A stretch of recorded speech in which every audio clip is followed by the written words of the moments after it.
If you're a micro bikini fan, I know you've seen this bikini. And we're about to show you how to make it in 3, 2, 1. This is the fabric that I chose. I saw this online. I think I probably saw it on Etsy or something like that. And it's a black foil fabric. It has stretch to it. So I decided to purchase this. I didn't purchase a lot. I think I purchased only 1 yard. And it won't even take you any of that. Pick a little corner. I try to get as close to the edge as possible and cut it. Remember, you can purchase this pattern. We have it on our store. The link is below. And I'm using that pattern to create this bikini. Of course, I didn't have to cut it out because I already have it.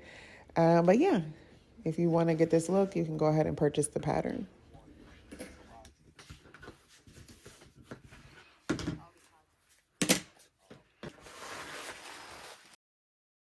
This is what it looks like. We have a small teardrop bottom, and then of course you'll cut 2 for the top.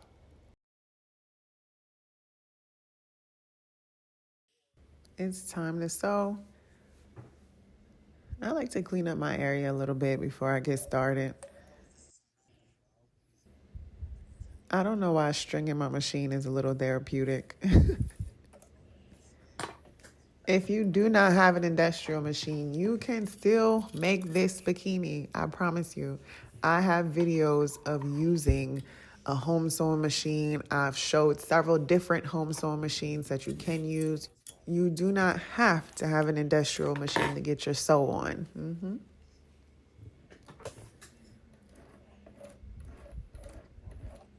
I start by running a little bit with our fold over elastic just to get it started.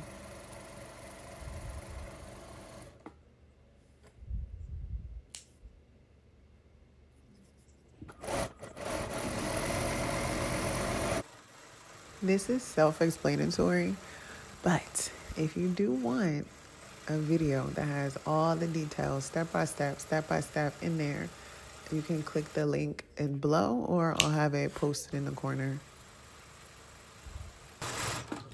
But in the meantime, enjoy.